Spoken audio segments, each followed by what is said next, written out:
Road पर लगे इस चीज का नाम क्या है और ये क्यों लगाए जाते हैं और क्यों इन चिड़ियों के अंडों के लिए 40 दिन तक गांव में बिजली बंद करनी पड़ी। ये बंदा 6 साल से किसी कंपनी में नहीं गया, फिर भी इसकी कंपनी ने इसे इतना बड़ा अवार्ड कैसे दे दिया। शर्ट और टी शर्ट के पॉकेट्स हमेशा लेफ्ट में ही क्यों होते हैं। और ऐसे ही फैक्ट देखने के लिए वीडियो में बने रहिए एंड तक। नंबर 1, बारिश आने पर हम छाते का यूज करते हैं, लेकिन गिलहरी बहुत ही अमेजिंग तरीके से अपने बारिश से बचती है। जब बारिश आती है तो गिलहरी अपनी पूंछ को अपने सिर पर कुछ इस प्रकार रख लेती है, बिल्कुल एक छाते की तरह। सोच है रे तेरी। नंबर 2, ईबे पर बिकने वाली सबसे पहली चीज एक टूटी हुई थी। वो एक लेजर लाइट थी, लेकिन टूटी हुई। लेकिन मार्क फ्रीजर नाम के एक व्यक्ति ने उसे $14 में खरीद लिया था और ईबे वालों ने उन्हें बताया कि ये एक टूटा आइटम है, आप इसे क्यों खरीद रहे हो। फिर उसने कहा, एक टूटे हुए लेजर लाइट का मैं एक करेक्टर हूँ, इसलिए इसे मैं खरीद रहा हूँ। नंबर 3, इस गाँव में एक अजीब रीजन के लिए 45 डेज तक बिजली ही नहीं आई। इंडिया में तमिलनाडु के गाँव में एक रॉबिन नाम की चिड़िया ने अंडे दिए थे, लेकिन जहाँ पर इस पक्षी ने अंडे दिए थे वहाँ पर गांव की लाइट का मेन स्विच था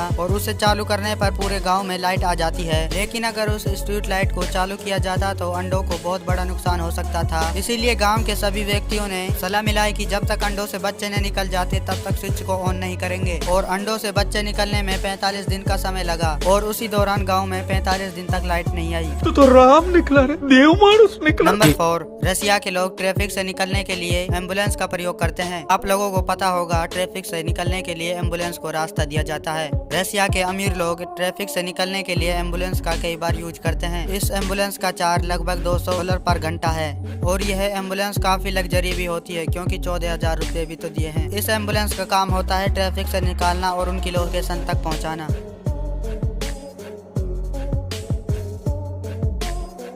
नंबर 5, आप स्टेचू ऑफ लिबर्टी के इस क्राउन में जा सकते हो, यानी कि आप इसके टॉप तक जा सकते हो और आपको वहां तक चढ़ने के लिए 354 सीढ़ियां चढ़नी पड़ती हैं। और इस पूरे क्राउन में 25 विंडोज होते हैं और वहां से देखने पर बहुत अच्छा दिखता है। और 354 सीढ़ियों को देखकर वहां के लोग बस यही बोलते हैं, तेरे पास कोई और रास्ता है? लेकिन इंडिया में तो लोग 1500 सीढ़ियां चढ़कर भी दर्शन करने के लिए जाते हैं। नंबर 6, यह आदमी 6 साल से अपनी जॉब पर नहीं आया था। इसमें मैं एक सिविल सर्वेंट था। यह व्यक्ति 6 साल से काम पर ही नहीं आया था, यानी कि यह व्यक्ति बड़ी बड़ी बिल्डिंगें बनाता था, लेकिन इस बात का किसी ने नोटिस ही नहीं किया था। सबको लगता था कि यह जल्दी आकर अपने काम को खत्म करके चला जाता था, इसलिए लोगों ने इसे नोटिस ही नहीं किया था कि यह काम पर आता है या नहीं। यह व्यक्ति यहाँ पर काफी समय से काम करता था, इसीलिए इस व्यक्ति को लॉन्ग टाइम अवार्ड दिया गया था। उसके बाद पता चला कि ये व्यक्ति 6 साल से काम पर ही नहीं आया था, वो कहीं पर गायब था, क्योंकि इस अवार्ड को वो लेने नहीं आया था। अगर आप लोगों को वीडियो अच्छी लग रही है तो वीडियो को लाइक जरूर कर दें और चैनल को सब्सक्राइब कर लो। फैक्ट नंबर 7, अगर किसी व्यक्ति को एक वेपन से गंभीर चोट लगी है, उसकी बॉडी से उस वेपन को बाहर नहीं निकालना चाहिए अगर आपके पास फर्स्ट एड ट्रीटमेंट नहीं है तो, क्योंकि वहाँ से वेपन को निकालने के बाद ब्लड सर्कुलेशन और बढ़ जाएगा, जिससे शरीर से ब्लड बहना चालू हो जाएगा और उस व्यक्ति के मरने के चांसेस ज्यादा बढ़ जाएंगे। नंबर 8, चाइना में एक करोड़पति बिजनेसमैन था। जिस गांव में वो पला बड़ा था, उसी गांव में उसने बुलडोजर से सारे घरों को तुड़वा दिया। अब आप सोच रहे होंगे कि यह व्यक्ति बहुत ही बुरा है, लेकिन ऐसा कुछ भी नहीं है। वहाँ पर सभी घर कच्चे थे, वहाँ के सारों घरों को तुड़वाकर लग्जरी घर बनवाए थे, वो भी सबके लिए फ्री में। नंबर 9, रोड्स के बीच में ये क्यों होता है, क्या आपने कभी सोचा है? इसका एक बेसिक सा काम है रोड को नेविगेट करना। जो रात में गाड़ियां चलती हैं और गाड़ियों की लाइट इस पर पड़ती है तो ये चमकने लगती हैं, क्योंकि इस पर रेडियम स्टेप होती है और यह पता चल जाता है कि किस डायरेक्शन में जाना है। और कई देशों में इसे बेसिक तरीके से भी यूज किया जाता है, जैसे साउथ कोरिया में इसमें पानी के पंप होते हैं और वो रात में शुरू हो जाते हैं, जिसके कारण रोड ऑटोमेटिक साफ हो जाती है। ऐसा इंडिया में तो नहीं है, लेकिन ये इंडिया में आना चाहिए, क्योंकि उससे ऑटोमेटिक रोड साफ हो जाते हैं। फैक्ट नंबर 10, अगर आपने कभी भी शर्ट या टी शर्ट पहना है, उसमें अगर पॉकेट है तो आपने नोटिस किया होगा कि हमेशा लेफ्ट साइड में ही पॉकेट क्यों होती है। आखिर हमेशा पॉकेट लेफ्ट साइड में ही क्यों होती है? इसका सिंपल सा ही मतलब है, अधिकतर लोग राइट हैंड का ही प्रयोग करते हैं, इसीलिए पॉकेट को लेफ्ट साइड में ही दिया जाता है ताकि चीजों को रखने में आसानी हो जाए। और ऐसी ही इंटरेस्टिंग वीडियो देखने के लिए वीडियो को लाइक और चैनल को सब्सक्राइब जरूर कर लें। और आप भी चाहते हैं कि हमारे दोस्त कुछ सीखें तो वीडियो को शेयर कर दो। वीडियो देखने के लिए धन्यवाद, मिलते हैं अगली वीडियो में।